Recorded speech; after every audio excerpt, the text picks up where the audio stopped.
CVR news సిబ్బందిపై case నమోదైంది. Input editor, Uttarandhra regional కోఆర్డినేటర్పై కేసు నమోదైనట్లుగా తెలుస్తోంది. సివిఆర్ న్యూస్ ఉత్తరాంధ్రకు చెందినటువంటి 9 మందిపై విశాఖపట్నం 3 టౌన్ పిఎస్లో బ్లాక్మెయిల్ కేసు నమోదైంది. ఏయూ గ్రౌండ్స్లో ఎగ్జిబిషన్ ఏర్పాటు చేశారు రాజారెడ్డిని బెదిరించి 25 లక్షలు డిమాండ్ చేసినట్లుగా ఆరోపణలు వెలువెత్తినట్లుగా కూడా తెలుస్తోంది. దీనిపై మరిన్ని అప్డేట్స్ మా కరెస్పాండెంట్ భరత్ అందిస్తారు. భరత్, ఏం చెప్తున్నారు పోలీసులు దీనికి సంబంధించి? 9 మంది మీద కేసు అయితే నమోదైనట్లుగా తెలుస్తోంది. ఆ డీటెయిల్స్ ఏంటి?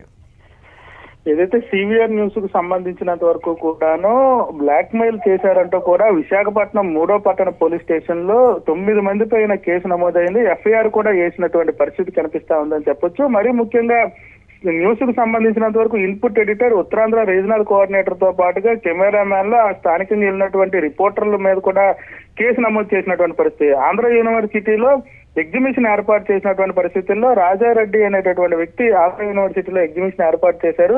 ఎగ్జిబిషన్ కి సంబంధించినంత వరకు అనుమతుల పేరుతో ఏదైతే అనుమతులు ఉన్నాయో ఎగ్జిబిషన్ కి సంబంధించి అనేక అనుమతులు ఉన్నటువంటి పరిస్థితులు, అనుమతులు లేకుండా మీరు పెట్టారంటూ తీవ్ర స్థాయిలో విమర్శలు చేయడంతో పాటుగా తను బ్లాక్ చేసినటువంటి పరిస్థితి. ఒక్కసారిగా 25 లక్షలు ఇవ్వాలని లేదా 20 లక్షలు ఇవ్వాలంటూ కూడా పలుమార్లు బెదిరించడంతో ఒక్కసారిగా రాజారెడ్డి అనే వ్యక్తి 3వ పట్టణ స్టేషన్ లో కేసు నమోదు చేసినటువంటి పరిస్థితి కనిపిస్తా ఉంది.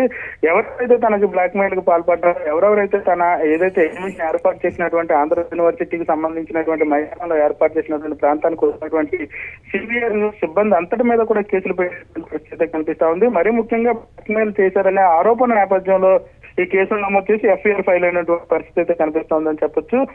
మరీ ముఖ్యంగా రాజారెడ్డి గత కొంతకాలం నుంచి కూడా ఇదే ప్రాంతంలో ఎగ్జిబిషన్ ఏర్పాటు చేసినటువంటి పరిస్థితి. అయితే ఈసారి ఎగ్జిబిషన్ ఏర్పాటు వ్యవహారంలో ఏదైతే ఈ న్యూస్ కు సంబంధించినంత వరకు సిబ్బంది ఇక్కడికి వెళ్ళడం, రీజనల్ కోఆర్డినేటర్ ఎవరైతే ఉన్నారో తనను పలుమార్లు బెదిరించారంటూ కూడా పూర్తి స్థాయిలో అసహనం వ్యక్తం చేసి వాళ్ళకి సంబంధించిన సీసీ ఫుటేజ్లు, బెదిరించినటువంటి audio call tapes, audio recordings తో అదేవిధంగా తను వచ్చి ఆ రోజు మాట్లాడినటువంటి వీడియోలు కూడా పూర్తిగా పోలీస్ స్టేషన్ లో సబ్మిట్ చేసిన అనంతరం కూడా ఎఫ్ఐఆర్ నమోదైంది. దీని మీద విచారణ జరిగిన అనంతరం కూడా చర్యలు తీసుకుంటామంటూ కూడా పోలీస్ శాఖ చెప్తున్నటువంటి పరిస్థితి కనిపిస్తా ఉందని చెప్తుంది.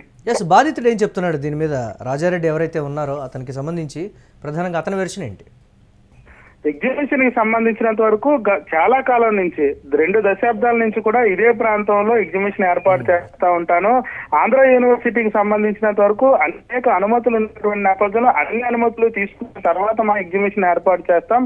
ఎందుకంటే ఏదైనా ప్రజలు వస్తున్నటువంటి పరిస్థితుల్లో ఎక్కడైనా చిన్న సంఘటన జరిగిందంటే పూర్తి స్థాయిలో తన ఎగ్జిబిషన్ పెట్టలేని పరిస్థితి వస్తుందంటూ కూడా ఆవేదన వ్యక్తమైనటువంటి పరిస్థితి. ఈ నేపథ్యంలోనే ఈ సంవత్సరం సమ్మర్ కి సంబంధించినంత వరకు వస్తున్నటువంటి సమ్మర్ ని ఆధారంగా చేసుకుంటూ ఎప్పటి నుంచో ఎగ్జిబిషన్ పెట్టినటువంటి సిచ్యువేషన్. అయితే ఎగ్జిబిషన్ పెట్టినప్పటికీ కూడా పూర్తి స్థాయిగా ఏదైతే ఆంధ్ర యూనివర్సిటీ నుంచి కానీ, జీవీఎంసీ నుంచి కానీ అనేక అనుమతులు తీసుకున్న తర్వాత మాత్రమే నేను పెడతా ఉన్నాను. అదేవిధంగా యూనివర్సిటీకి సంబంధించినంత వరకు గ్రౌండ్ కి సంబంధించి ప్రతిరోజు ఎంత చెల్లించాలో అంత మొత్తాన్ని నేను వీళ్ళ మీద గతంలో ఏమైనా ఆరోపణలు ఉన్నాయా భరత్? వీళ్ళ మీద గతంలో ఏమైనా ఆరోపణలు ఉన్నాయా? దానికి సంబంధించి ఏం చెప్తున్నారు పోలీసులు? పోలీసులు అయితే ఇప్పటి వరకు అయితే వీళ్ళ మీద ఎటువంటి కేసులు నమోదయ్యాయి, గతంలో వీళ్ళ మీద ఏవైనా కేసులు నమోదైనటువంటి పరిస్థితి ఉందా, గతంలో ఇటువంటి బ్లాక్ మెయిలింగ్ కార్యక్రమాలకు పాల్పడ్డారనే దానిపై కూడా విచారణ జరుగుతా ఉంది. పూర్తి స్థాయిలో విచారణ అనంతరం కూడాను నిందితులు ఎవరైతే ఉన్నారో వాళ్ళపైన యాక్షన్ తీసుకునే అవకాశం ఉండబోతా ఉంది. మరీ ముఖ్యంగా ఒక న్యూస్ ఛానల్ కి సంబంధించినంత వరకు బ్లాక్ మెయిల్ వ్యవహారం కావడంతో పూర్తి విచారణ చేస్తున్నటువంటి పరిస్థితి. విచారణకు సంబంధించినంత వరకు ఈ సీసీ ఫుటేజ్లు, ఆడియో రికార్డింగ్స్, అదేవిధంగా వీడియో ఫుటేజ్లతో పాటుగా ఆ రోజు ప్రచురించినటువంటి కథనాలను కూడా పోలీసులు పూర్తిగా ఆధారాలతో పాటుగా ఆ ప్రచురించిన కథనాన్ని కూడా వీక్షిస్తున్నటువంటి పరిస్థితి కనిపిస్తుంది. ఆ రోజు ఏం జరిగింది, వీళ్ళు ఏం మాట్లాడారు, దీనికి కంప్లైంట్ పెట్టినటువంటి ఆయనకి తర్వాత వచ్చేసి ఎవరైతే కేసు నమోదు చేసినటువంటి టీముకు సంబంధించినంత వరకు ఈ నిందితులు ఎవరైతే ఉన్నారో ఆరోపణ ఎదుర్కొంటున్న నిందితుల పై కూడా ఉన్నటువంటి వ్యవహారం ఏంటి, గతంలో వీళ్ళు ఎలా ఉండేరు అనే దానిపై కూడా పూర్తిగా పోలీసులు విచారణ చేపడుతున్నటువంటి పరిస్థితి కనిపిస్తుంది. మరొకవైపు ఇదే అంశం పైన పోలీస్ శాఖకు సంబంధించిన పోలీస్ కమిషనర్ కూడా రియాక్ట్ అయినటువంటి పరిస్థితి. ఎందుకంటే బ్లాక్ మెయిల్ అంశం కావడం, మరొకవైపు ఏదైతే ఈ ఎగ్జిబిషన్ గ్రౌండ్ కి సంబంధించినంత వరకు కూడా గత కొంతకాలం నుంచి ఇదే రాజారెడ్డి అదే ప్రాంతంలో చాలా సార్లు పెడుతున్నటువంటి పరిస్థితుల్లో ఈసారి ఎందుకు ఇలా కేసు పెట్టాల్సిందే అనే దానిపై కూడా విచారణ చేస్తున్నటువంటి పరిస్థితి కనిపిస్తోంది. పోలీసులు విచారణ అనంతరం కూడా వీరి మీద ఎటువంటి యాక్షన్ Yes. తీసుకోబోతున్నారు, నిజంగా ఇటువంటి ఘటనకు పాల్పడితే బ్లాక్ మెయిలింగ్ ఘటనకు పాల్పడిన పైన వాళ్ళపై కూడా పూర్తిగా యాక్షన్ తీసుకుంటామని గతం నుంచి చెప్పినటువంటి పరిస్థితుల్లో ఛానల్ పై కూడా కేసులు పెట్టే అవకాశం అయితే కనిపిస్తా ఉందని చెప్పొచ్చు. అయితే పూర్తిగా విచారణ Yes. పోలీసులు విచారణ అనంతరం కూడాను ఏం యాక్షన్ తీసుకోబోతున్నారు అన్నది అయితే కనిపిస్తా ఉందని చెప్పారు. Right, thanks for updates Bharat. CVR news సిబ్బందిపై కేసు అయితే నమోదైంది. ఇన్పుట్ ఎడిటర్ ఉత్తరాంధ్ర రీజనల్ కోఆర్డినేటర్పై కేసు నమోదైనట్లుగా తెలుస్తోంది.